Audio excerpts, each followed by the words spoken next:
Congress recently wrapped up its initial work on the National Defense Authorization Act, known as the NDAA.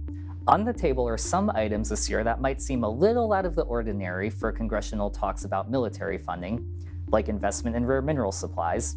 It may seem counterintuitive to include this as part of defense budget negotiations, but these minerals are needed to make everything from bullets to nuclear weapons to aircraft frames.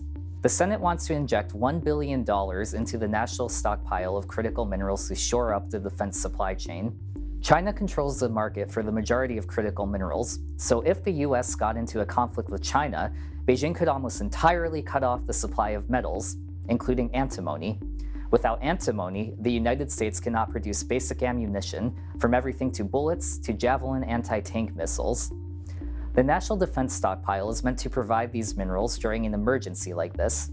It's similar to the Strategic Petroleum Reserve, but Congress fears the National Defense Stockpile will become insolvent by 2025. The $1 billion cash influx for the stockpile in the Senate bill hopes to prevent this. The House bill would authorize a lower amount of $253 million.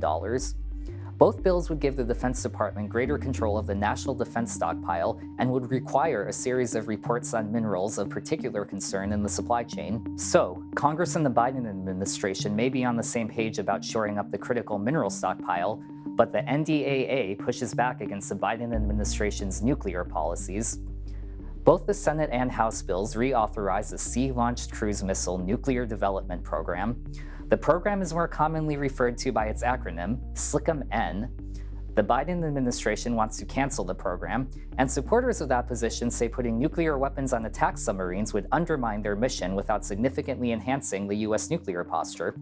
But Admiral Charles Richard, the head of Strategic Command, has come out in favor of SLCM-N. He has defended the program to Congress in multiple letters and hearings, arguing it's necessary to boost nuclear deterrence against Russia and China. The Senate NDAA would also slow walk the Biden administration's attempts to retire the B-83 nuclear gravity bomb. The bomb is 80 to 100 times more powerful than the bomb that the United States dropped on Hiroshima. The bill requires a study on potential capabilities to strike a hard and deeply buried target before retiring the B-83. The United States doesn't have any conventional weapons capable of striking that kind of target, and the B-83 supporters say it's needed for that kind of mission. But Biden administration officials have said the B-83 does not address the issue, so the fate of those bombs is still up in the air. Finally, the House NDAA reauthorizes the Small Business Administration's Innovation Research Grant Program. The Defense Department accounts for the majority of these grants, which totaled $3.3 billion in 2019. The grants are intended to help companies and research institutions develop promising new technologies. These debates and funding discrepancies will continue throughout the year as the NDAA heads to the floor for votes before House and Senate negotiators agree on a compromise bill. The House is expected to vote on the NDAA in July, with the Senate likely to follow later this year.